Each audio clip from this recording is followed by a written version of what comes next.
ಒಂದು ಕನ್ನಡ ನ್ಯೂಸ್ಗೆ ಸ್ವಾಗತ. ನಾನು ಯಶವಂತ್. ಯಾರೆಲ್ಲ ಮಕ್ಕಳು ಶಾಲೆ ಕಾಲೇಜಿಗೆ ಹೋಗ್ತಾ ಇದ್ದಾರೆ ಅವರ ಪಾಲಕರು ನೋಡಲೇಬೇಕಾದಂಥ ಸ್ಟೋರಿ ಇದು.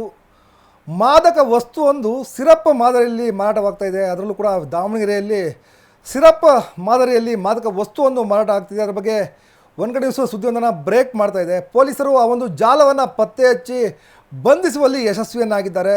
ಯಾರ ಮಕ್ಕಳು ಶಾಲಾ ಕಾಲೇಜಿಗೆ ಹೋಗ್ತಿದ್ದಾರೆ ಅವರ ಪಾಲಕರು ಇದು ನೋಡಲೇಬೇಕಾದಂಥ ಸ್ಟೋರಿ. ಎಸ್, ಆ ಬ್ರೇಕಿಂಗ್ ಅಂತ ನೋಡ್ತಾ ಹೋದಂತೆ ಬ್ರೇಕಿಂಗ್ ಅಂತ ನೋಡ್ತಾ ಹೋದಂತೆ ದಾವಣಗೆರೆಯಲ್ಲಿ ಸಿರಪ್ ಮಾರಾಟ ಮಾಡ್ತಾ ಇದ್ದಾರೆ. ಪಾಲಕರೇ ಎಚ್ಚರ ಎಚ್ಚರ, ಮಾರುಕಟ್ಟೆಯಲ್ಲಿ ಇದ್ದಾವೆ ಅಮಲು ಸಿರಪ್. ಮದ್ದು ಬರೆಸುವಂತಹ ಸಿರಪ್ ಮಾರುಕಟ್ಟೆಯಲ್ಲಿ ಮಾರಾಟವಾಗ್ತಿದ್ದಾವೆ. ಡ್ರಗ್ಸ್ ರೂಪದಲ್ಲಿ ಅಮಲು ಸಿರಪ್ ಮಾರಾಟವಾಗ್ತಾ ಇದೆ.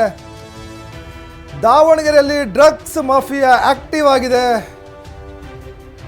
ಅಮಲು ಸಿರಪ್ ಮಾರಾಟ ಜಾಲ ಪತ್ತೆಯಾಗಿದೆ. ದಾವಣಗೆರೆಯಲ್ಲಿ 5 ಜನರ ಬಂಧನವಾಗಿದೆ. ಈ ಒಂದು ಅಮಲು ಸಿರಪ್ಪಿನ ಮಾರಾಟವನ್ನು ಮಾಡ್ತಿದ್ರು ಅವರು. ಮಾದಕ ದ್ರವ್ಯ ನಿಗ್ರಹ ಪಡೆ ಕಾರ್ಯಾಚರಣೆ ಮಾಡಿದೆ. ದೇವರಾಜ ರಸ್ತೆ ಬಡಾವಣೆಯಲ್ಲಿ ದಾಳಿಯನ್ನು ಮಾಡಿ 5 ಜನರನ್ನು ಪೊಲೀಸರು ಬಂಧಿಸಿದ್ದಾರೆ. ಅಕ್ರಮವಾಗಿ ಸಂಗ್ರಹಿಸಿದ್ದ ಸಿರಪ್ ವಶಕ್ಕೆ ಪಡೆದಿದ್ದಾರೆ. 1 ಲಕ್ಷ ಮೌಲ್ಯದ ಸಿರಪ್ ಹಾಗೂ ಟ್ಯಾಬ್ಲೆಟ್ಗಳನ್ನು ಪೊಲೀಸರು ಈಗಾಗಲೇ ವಶಕ್ಕೆ ಪಡೆದಿದ್ದಾರೆ. ಶಿವಕುಮಾರ್, ಅಜಿಮುದ್ದೀನ್, ಮೊಹಮ್ಮದ್ ಶಾರಿಕ್, ಸೈಯದ್ ಬಾಬು, ಅಬ್ದುಲ್ ಗಫರ್ ಬಂಧಿತ ಆರೋಪಿಗಳು. ಇದು ದಾವಣಗೆರೆಯಲ್ಲಿ ಆದಂತಹ ಒಂದು ಘಟನೆ.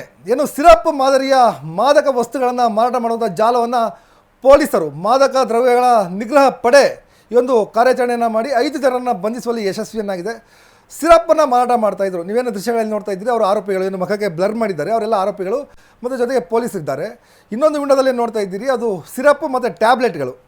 ಕಾಫ್ ಸಿರಪ್ ಏನು ಮಕ್ಕಳಿಗೆ ಕೊಡ್ತೀವಿ, ಕಾಫ್ ಸಿರಪ್ಪು ಮತ್ತು ಟ್ಯಾಬ್ಲೆಟ್, ಪ್ಯಾರಾಸಿಟಮಲ್ ಮತ್ತು ಸ್ಟೆರಾಯ್ಡ್ ಇರುವಂತಹ ಟ್ಯಾಬ್ಲೆಟ್ಗಳನ್ನು ಅಕ್ರಮವಾಗಿ ಮಾರಾಟವನ್ನು ಮಾಡ್ತಾಯಿದ್ರು ಅಂತ, ಯಾವುದೇ ಪರವಾನಗಿ ಇಲ್ಲದೆ ಮಾರಾಟವನ್ನು ಮಾಡ್ತಾಯಿದ್ರು ಅಂತ. ಅದರಲ್ಲೇನು ತಪ್ಪಿದೆ? ಕಾಫ್ ಸಿರಪ್ ಕುಡಿದ್ರೆ ಏನಾಗುತ್ತೆ ಅಂತೇಳಿ ಯೋಚನೆ ಮಾಡ್ಬೋದು ನೀವು. ಈ ಕಾಫ್ ಸಿರಪ್ ಏನಿದೆ 100 ml ಒಂದು ಬಾಟಲ್ ಅದು.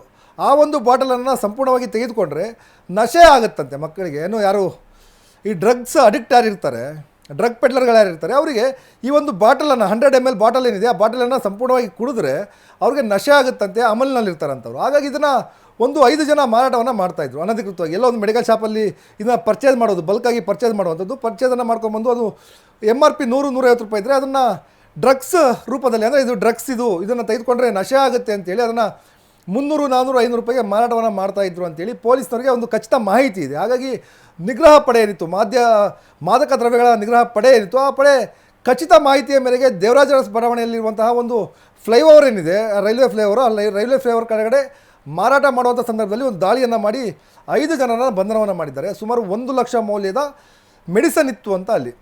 ಅಫ್ಕೋರ್ಸ್ ಇದು ಭೀಮಾ ಸಿನಿಮಾದಲ್ಲಿ ಕೂಡ ದುನಿಯಾ ವಿಜಯ್ ತೋರಿಸಿದ್ರು. ಯಾವ ರೀತಿ ಮೆಡಿಕಲ್ ಶಾಪ್ಗಳಲ್ಲಿ ಗುಳಿಗೆಯನ್ನು ಕೊಡ್ತಾ ಇದ್ದಾರೆ, ಆ ಗುಳಿಗೆ ಯಾವ ರೀತಿಯಾಗಿ ಮಕ್ಕಳಿಗೆ ಎಫೆಕ್ಟ್ ಆಗ್ತಾ ಇದೆ, ಡ್ರಗ್ಸ್ ಮಾದರಿಯಲ್ಲಿ ಯಾವ ರೀತಿ ಮಕ್ಕಳು ತೆಗೆದುಕೊಳ್ತಿದ್ದಾರೆ ಅದನ್ನು ಅಂತೇಳಿ ದುನಿಯಾ ವಿಜಯ್ ಅವರು ಕಣ್ಣಿಗೆ ಕಟ್ಟುವಂತೆ ತೋರಿಸ್ಕೊಟ್ಟಿದ್ರು. ಅದೇ ರೀತಿಯಾಗಿ ದಾವಣಗೆರೆಯಲ್ಲಿ ಈ ಮೆಡಿಕಲ್ ಮಾಫಿಯಾದ ಡ್ರಗ್ ಜಾಲ ಇದು ಅಂತ ಹೇಳ್ಬೋದು. ಡಾಕ್ಟ್ರುಗಳು ಬರೀತಾರೆ, ಯಾವುದೋ ಮಕ್ಕಳಿಗೆ ಕರ್ಕೊಂಡು ಹೋದಂಥ ಸಂದರ್ಭದಲ್ಲಿ ಕಾಫ್ ಸಿರಪ್ಪನ್ನು ಕೊಡ್ತಾರೆ, ಅಥವಾ ದೊಡ್ಡವರಿಗೆ ಹೋದಾಗ ಕೂಡ ಕಾಫ್ ಸಿರಪ್ಪನ್ನು ಕೊಡ್ತಾರೆ. ಅವರ ವೆಯ್ಟು, ಏಜ್ಗೆ ಸಂಬಂಧಪಟ್ಟಂತೆ 5 ml ಅಥವಾ 10 ml ತೆಗೆದುಕೊಳ್ಳಿ ಅಂತೇಳಿ. ಸೊ ಆ ಒಂದು ಎಲ್ಲ ಮೆಡಿಸನಲ್ಲೂ ಕೂಡ ಹಿಂದ್ಗಡೆ ಇರುತ್ತೆ, ಇದು ಡ್ರಗ್ಸ್ ಇರುತ್ತೆ. ಇದರಲ್ಲಿ ಕಾಷನ್ ಏನು ಕೊಡ್ತಾರೆ, ಕಾಷನ್ ಕೊಡುವಂಥ ಸಂದರ್ಭದಲ್ಲಿ ಡ್ರಗ್ಸ್ ಇರುತ್ತೆ, ಇದು ಡ್ರಗ್ ಇರುವಂಥ ಒಂದು ಮೆಡಿಸನ್ ಇದು ಅಂತ ಕೊಡ್ತಾರೆ. ಅದನ್ನು ನೋಡ್ಕೊಂಡಂಥ ಒಂದಷ್ಟು ಜನ ಯಾವ ಸಿರಪ್ಪನ್ನು ಅಥವಾ ಯಾವ ಟ್ಯಾಬ್ಲೆಟನ್ನು ತೆಗೆದುಕೊಂಡ್ರೆ ಒಂದು ಗಾಂಜಾ ಮತ್ತು ಬರುತ್ತೆ ಅಥವಾ MDM ಮತ್ತು ಬರುತ್ತೆ, ಅದೆಲ್ಲವನ್ನು ಕೂಡ ಪರಿಶೀಲನೆಯನ್ನು ಮಾಡಿ ಇದನ್ನು ಗಾಂಜಾ ಅಥವಾ ಡ್ರಗ್ಸ್ ಮಾದರಿಯಲ್ಲಿ ಮಾರಾಟವನ್ನು ಮಾಡ್ತಾ ಇದ್ದಾರೆ. ಅಂತಹ ಜಾಲ ದಾವಣಗೆರೆಯಲ್ಲಿ ಆ್ಯಕ್ಟಿವ್ ಆಗಿತ್ತು.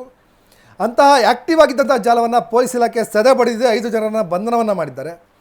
ಗುಡ್ ವರ್ಕ್ ಇದು. ಏನು SP ಅವರು ಈ ಒಂದು ಮಾದಕ ದ್ರವ್ಯಗಳನ್ನು, ಮಾದಕ ವ್ಯಸನಿಗಳನ್ನು ಬಂಧನ ಮಾಡಬೇಕು, ಅವ್ರನ್ನೆಲ್ಲ ಒಂದು ಕಂಟ್ರೋಲ್ ಮಾಡಬೇಕು ಅಂತೇಳಿ ಒಂದು ನಿಗ್ರಹ ಪಡೆಯನ್ನು ಮಾಡಿದ್ದಾರೆ. ನಿಗ್ರಹ ಪಡೆ ಮಾಡುವಂಥ ಕಾರ್ಯ ನಿಜಕ್ಕೂ ಕೂಡ ಶ್ಲಾಘನೀಯ. ಇದು ಸಾಕಷ್ಟು ಜನಕ್ಕೆ ಗೊತ್ತಿಲ್ಲ ಏನಾಗ್ತಾಯಿದೆ ಅಂತೇಳಿ. ತುಂಬ ಜನ ಏನು ಅನ್ಕೊಂಡಿದ್ದಾರೆ, ಕೇವಲ ಗಾಂಜಾ ಅಥವಾ ಅಫೀಮು ಅದು ಮಾತ್ರ ಮಾದಕ ವಸ್ತುಗಳಾಗಿದ್ದಾವೆ, ಅದು ಮಾತ್ರ ನಶೆ ಬರೆಸುತ್ತೆ ಅಂತಂದೇಳಿ.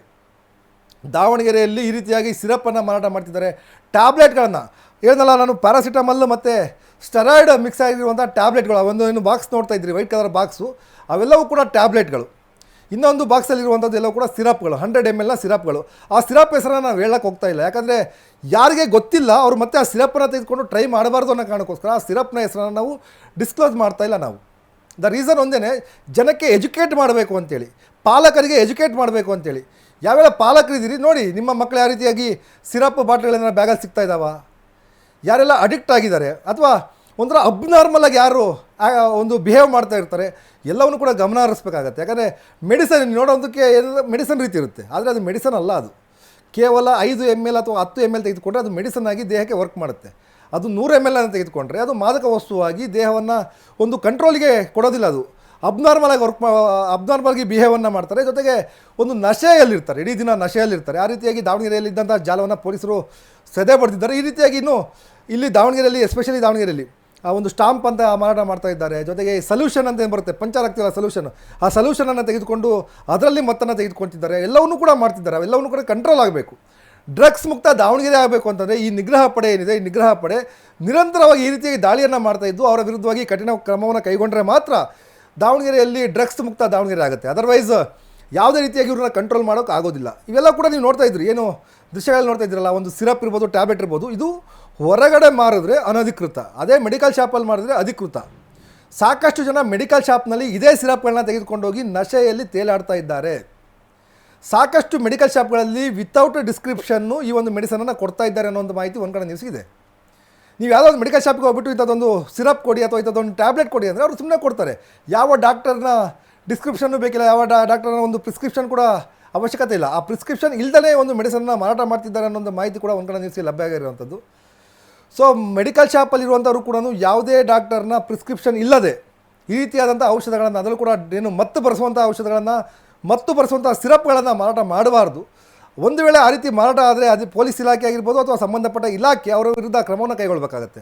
ಆಗ ಮಾತ್ರ ಈ ಒಂದು ಡ್ರಗ್ಸ್ ಜಾಲವನ್ನು ಸಂಪೂರ್ಣವಾಗಿ ಸೆದೆಬಡಲಿಕ್ಕೆ ಸಾಧ್ಯ ಆಗುತ್ತೆ. ಎಸ್, ಇದು ಒಂದು ಕಡೆ ಬ್ರೇಕಿಂಗ್ ನ್ಯೂಸ್. ದಯವಿಟ್ಟು ಪಾಲಕರು ಎಚ್ಚರಿಕೆಯನ್ನು ವಹಿಸಬೇಕು. ಯಾರ ಮಕ್ಕಳು ಈ ರೀತಿಯಾಗಿ ಸಿರಪ್ಪನ್ನು ತೆಗೆದುಕೊಳ್ತಿದ್ದಾರೆ, ಟ್ಯಾಬ್ಲೆಟನ್ನು ತೆಗೆದುಕೊಳ್ತಿದ್ದಾರೆ, ಗಮನ ಹರಿಸಿ.